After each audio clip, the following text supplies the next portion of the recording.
I never thought I'd be thanking my uncle for firing me from my family's company, but sometimes the worst betrayals lead to the sweetest victories. Before I tell you how I turned from a terminated employee to the majority owner of Sullivan Industries, let me know where you're watching from in the comments. If you've ever been underestimated by your own family or pushed out of something you helped build, this story is for you. Hit that like button because the revenge in this story is better than any golden parachute. My name is James Sullivan, and at 32, I learned that sometimes you have to lose everything to gain even more. But let me take you back to where it all began, in the gleaming headquarters of Sullivan Industries in downtown Chicago, where my family's name stood proudly on the 60th floor of a building I thought I'd run someday. Sullivan Industries wasn't just a company, it was our legacy. My grandfather, Patrick Sullivan, started it in 1962 with nothing but a small electronics repair shop and a vision for something bigger. Through innovation and relentless work, he built it into one of the Midwest's largest technology manufacturing companies. Growing up, every family dinner was a business meeting, every holiday a chance to discuss quarterly projections. I was the eldest grandchild, and from the moment I could walk, I was being groomed to eventually lead the company. While other kids spent summers at camp, I was interning in different departments, learning every aspect of the business from the ground up. My grandfather's words became my mantra. Know the business from the foundation to the penthouse, James. Real leaders understand every floor. By 16, I could read financial statements better than my textbooks. At 18, I was working on the factory floor during school breaks, learning about our manufacturing processes firsthand. My father, Michael Sullivan, ran operations while my uncle, Robert Sullivan, handled the financial side. They were supposed to be equal partners, but Uncle Robert had always been better at corporate politics than my more straightforward father. Business is about more than just products and profits, James, my grandfather would tell me during our private mentoring sessions in his home office. It's about understanding people, their motivations, their weaknesses, and most importantly, their ambitions. I took his words to heart, earning my undergraduate degree in engineering and an MBA from Northwestern. While my cousins treated the family business as their personal trust fund, I was putting in 18-hour days, learning every aspect of our operations. The problems began after my grandfather's unexpected death 5 years ago. He'd always been the balancing force between my father and Uncle Robert. Without him, the power dynamics shifted rapidly. Uncle Robert had 2 children, my cousins Derek and Victoria, both of whom held executive titles but rarely showed up for actual work. Derek, as vice president of business development, spent more time on his yacht than in his office. Victoria's role as director of corporate communications mainly involved posting on social media about being a girl boss. The real work fell to me and my father. We'd recently secured a major defense contract that could double our company's value, largely due to the manufacturing innovations I'd implemented. The future looked promising until it didn't. The day everything changed started normally enough. I was in my office reviewing production schedules for the new contract when my assistant, Sarah, rushed in looking worried. "There's an emergency board meeting," she said, her face concerned. "Your uncle called it, but your father doesn't know what it's about." I headed to the boardroom, passing the wall of Sullivan family photos that chronicled our company's growth. My grandfather's portrait seemed to watch me with concern as I walked by. The boardroom was already full when I arrived. Uncle Robert sat at the head of the table, my grandfather's old spot, with Derek and Victoria flanking him like corporate royalty. My father sat opposite, looking confused and increasingly angry. "Ah, James, good of you to join us," Uncle Robert said with a smile that didn't reach his eyes. "We were just discussing some necessary changes in company leadership." What followed was a masterclass in corporate manipulation. Uncle Robert had spent months quietly consolidating support among the board members, many of whom owed him various favors. He presented a series of concerns about my management style, claiming I was too aggressive in my growth strategies and disrespectful of traditional company values. "The defense contract you negotiated," he said, shuffling through papers, "while impressive in scope, exposes us to unnecessary risk. The board feels we need more experienced leadership." My father stood up so quickly his chair fell backward. "This is ridiculous. That contract could transform our company.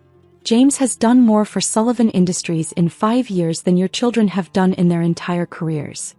"Mind your tone, Michael," Uncle Robert replied coldly. "Remember, You're not the only Sullivan who can make decisions anymore. The vote was quick and brutal.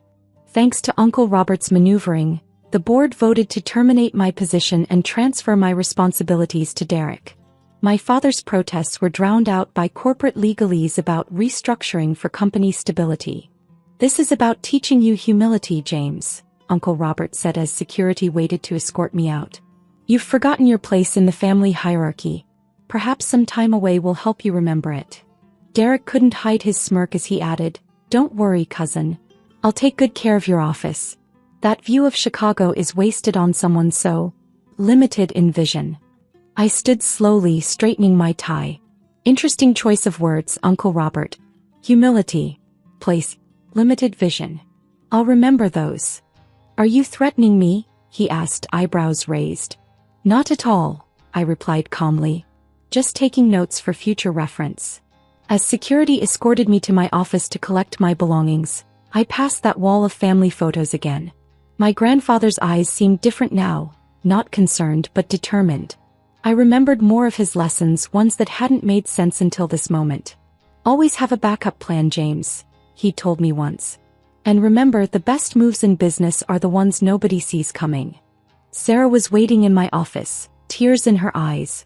"They can't do this," she whispered, helping me pack my personal items. "This company needs you." "It's okay, Sarah," I said, taking one last look at the city skyline from my soon-to-be former office. "Sometimes you have to lose the battle to win the war." My father caught up with me at the elevator. "This isn't over," he promised, his face red with anger. "Robert's gone too far this time." I hugged him briefly. "You're right, Dad. It's not over. But for now, play along. Trust me." As I walked through the lobby of Sullivan Industries for what they thought was the last time, I pulled out my phone and made 2 calls. The first was to Jason Chin, my old roommate from Northwestern who now ran one of the most aggressive investment firms in Asia. The second was to Maria Delgado, a brilliant corporate lawyer who'd been trying to recruit me for years. "Remember that contingency plan we discussed?" I asked Jason. "It's time." To Maria, I simply said, "I'm ready to take you up on that offer. How quickly can you set up a holding company?" Uncle Robert thought he was teaching me humility. Instead, he was about to learn a lesson about underestimating the wrong Sullivan. Walking to my car in the underground parking garage, I smiled, remembering another of my grandfather's favorite sayings. "In business, son, it's not about who has the power today. It's about who's been quietly accumulating it while everyone else was showing off." The game was just beginning, and I had been preparing for this moment longer than anyone suspected. The 6 months following my termination from Sullivan Industries were a masterclass in patience and strategic planning. While my family assumed I was licking my wounds and learning humility, I was orchestrating the most significant business takeover Chicago had seen in decades. The first piece was already in place before they fired me. During my years at Sullivan Industries, I had been quietly purchasing company shares through various holding companies. My grandfather had taught me this strategy, helping me set up my first investment vehicle when I turned 21. "Always keep some cards hidden, James," he'd said, showing me how to structure the purchases to avoid detection. "The best advantage is the one nobody knows you have." Jason Chen's firm, Atlas Capital, became my primary partner in what we called Operation Homecoming. While Uncle Robert was busy installing Derek in my old office, Jason's team was acquiring Sullivan Industries stock through a network of shell companies. "Your uncle's making it almost too easy," Jason commented during one of our secure video calls. "He's so focused on consolidating board control that he's ignoring the actual share market." Maria Delgado proved invaluable in structuring the acquisitions. "Your uncle's weakness," she observed, reviewing the company's shareholder records, "is that he thinks control means having the loudest voice in the room. He's forgotten that true power often whispers." The most challenging part was maintaining appearances. I took a consulting position with a tech startup, making sure word got back to Uncle Robert that I was settling for a lesser role. Derek, predictably, couldn't resist gloating. "Heard you're working for some app company now," he texted one night. "How's that humility lesson going, cousin?" I let him think I was defeated. Meanwhile, I worked 18-hour days, splitting time between my cover job and my real mission. The startup CEO, a friend from business school, was happy to play along, understanding that sometimes the best moves in business require a little misdirection. Victoria's social media posts became an unexpected source of intelligence. Her constant need to showcase her executive lifestyle provided regular updates on company activities. Through her Instagram stories, we learned about board meetings, potential contracts, and most importantly, Uncle Robert's growing overconfidence. 3 months after my firing, Sullivan Industries' stock began to decline. The defense contract I'd secured was floundering under Derek's inexperienced management. Uncle Robert's conservative approach was causing us to lose market share to more innovative competitors. My father, still serving as COO but increasingly sidelined, kept me discreetly informed. "Robert's turning your grandfather's company into his personal kingdom," he reported during our weekly dinners. The board's starting to get nervous. That nervousness was crucial to my plan. Maria had identified several board members who might be receptive to a change in leadership. We began making subtle approaches through mutual connections, testing the waters for support. The real breakthrough came from an unexpected source. My grandfather's old secretary, Margaret, now retired but still sharp as ever, contacted me with interesting information.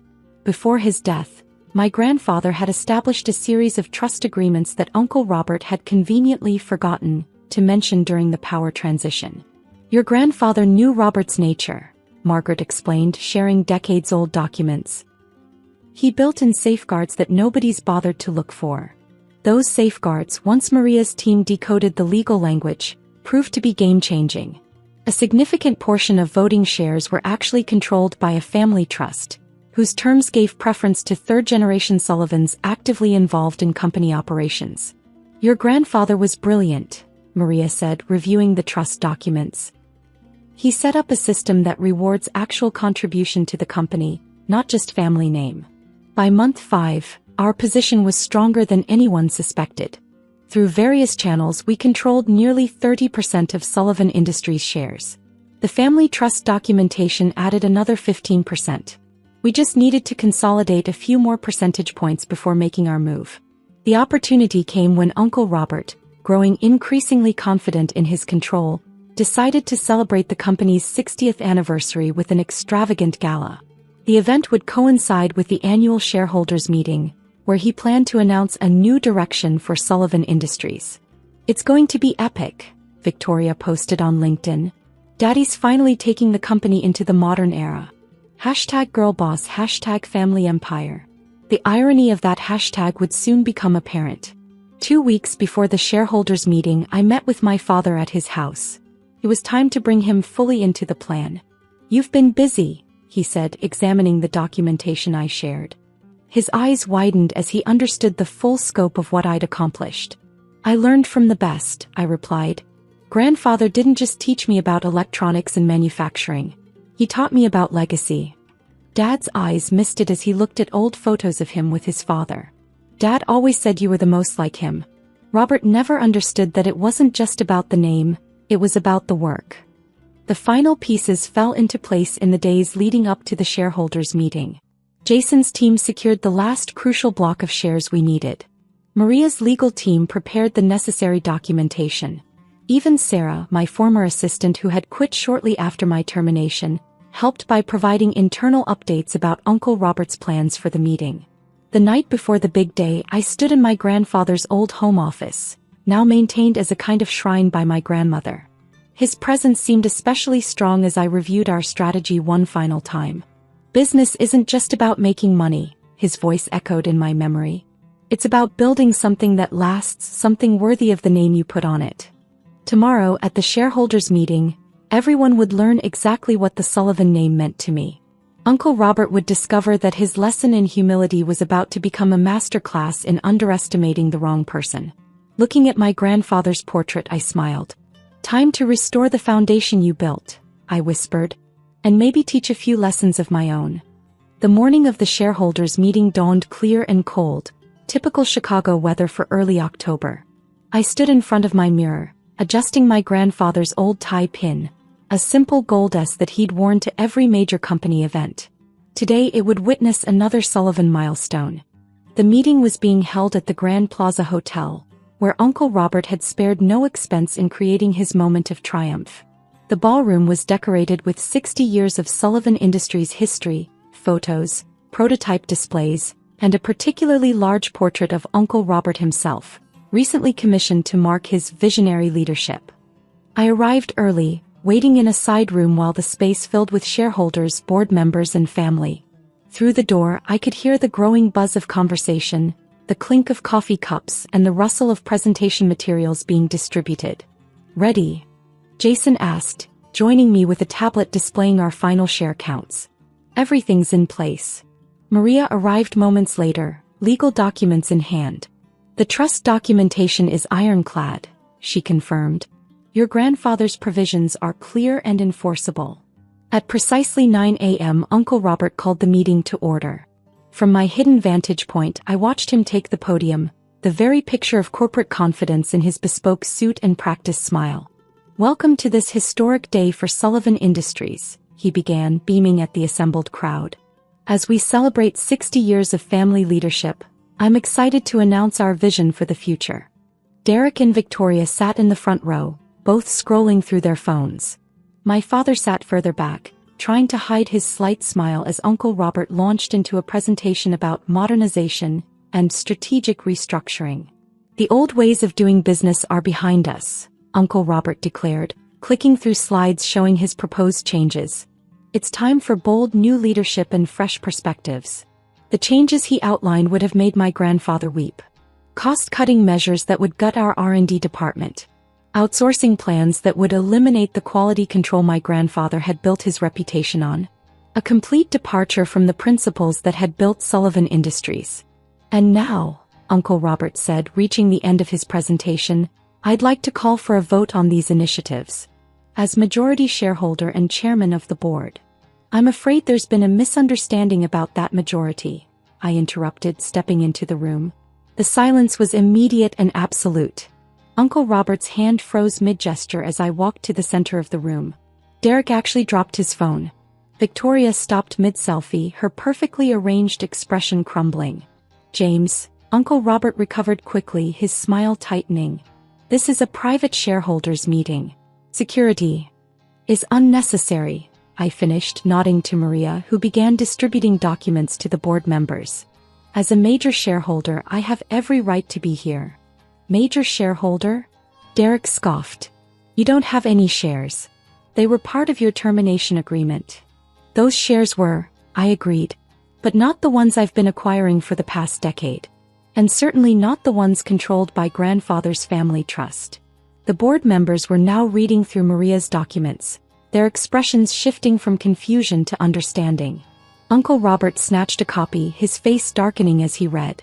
"This is impossible," he muttered. "These trusts were dissolved." "Were they?" I asked, stepping up to the podium. "Or did you just assume they were because nobody had claimed them?" Grandfather was very specific about the conditions under which these shares could be exercised. Jason stepped forward, connecting his tablet to the presentation screen. The ownership diagram that appeared caused audible gasps throughout the room. "As you can see," I continued, "through various holdings and trust arrangements, I now control 51% of Sullivan Industries' voting shares. And my first act as majority shareholder is to call for a new vote, one on leadership." Uncle Robert's face had gone from red to white. "You can't do this. The board serves at the pleasure of the shareholders," Maria interjected smoothly. "And Mr. Sullivan has the votes to reconstitute it entirely." The next hour was a blur of legal proceedings and corporate governance. When the dust settled, the changes were dramatic. I was installed as CEO, my father restored as full president of operations. Uncle Robert, Derek and Victoria were removed from their positions, though offered ceremonial roles to save face. "This is our legacy," I addressed the shocked room. "Not a playground for entitled executives, not a piggy bank for family members who never learned the value of work. This is Sullivan Industries, built by a man who understood that true success comes from innovation, quality, and respect for every employee who helps build our products." The vote to reject Uncle Robert's modernization plan was unanimous. The board members, many of whom had known my grandfather, seemed relieved to see the company returning to its core values. As the meeting concluded, Uncle Robert approached me, his swagger replaced by uncertainty. "You planned this all along," he said. "Even before the firing." "No, Uncle Robert," I corrected him. I learned it. From every dismissive comment, every time you underestimated me, every moment you thought you were teaching me humility. The lessons just weren't the ones you intended. The aftermath was both swift and far-reaching. News of the change in leadership sent Sullivan Industries stock soaring. Employees celebrated the return of what they called real Sullivan leadership. The defense contract, nearly lost under Derek's mismanagement, was saved and expanded. Victoria's final Instagram post about Sullivan Industries read simply, "Sometimes the boss girl gets bossed. Living my best life in Bali. #new chapter #blessed." Derek tried to launch his own tech company but discovered that yacht maintenance skills didn't translate well to actual business management. A month after the takeover, I sat in my grandfather's old office. My office now, looking at his portrait on the wall. "You knew this might happen," I said to his smiling image. "That's why you set up those trusts, why you taught me everything from the ground up." My father entered carrying a familiar wooden box. "Found this in the storage room," he said. "Dad always said it was for the right moment." Inside was my grandfather's old nameplate, the one that had sat on his desk during the company's early days. Simple brass engraved with Patrick Sullivan, founder, and below it his favorite saying, "Build from the foundation up." I placed it on my desk next to my modern one. Old and new, foundation and future, exactly as it should be. That evening, as I walked through the factory floor, something Uncle Robert had never done. I stopped to talk with Frank, our longest-serving line supervisor. "Your grandfather used to do this," he said, smiling. "And every day where the real work happens," he'd say. "Real leaders understand every floor," I finished. "Some lessons stick with you." Sullivan Industries continued to grow, but now with purpose and principle. We maintained the innovation my grandfather had valued while honoring the craftsmanship he'd built his reputation on. The Sullivan name once again stood for something more than profit margins and power plays. Uncle Robert still serves on the board, though his role is largely ceremonial. Sometimes during meetings I catch him watching me with a mixture of respect and regret. He learned his own lesson about humility, though not the one he'd intended to teach. As for me, I keep my grandfather's tie pin on my desk, a reminder that true leadership isn't about power or position. It's about understanding your foundation, valuing every person who helps build your success, and never forgetting that the most important lessons often come from the people you're trying to teach. Sometimes the best revenge isn't about getting even. It's about getting better. Better than they expected, better than they believed possible, better than even you imagined. That's the real Sullivan legacy.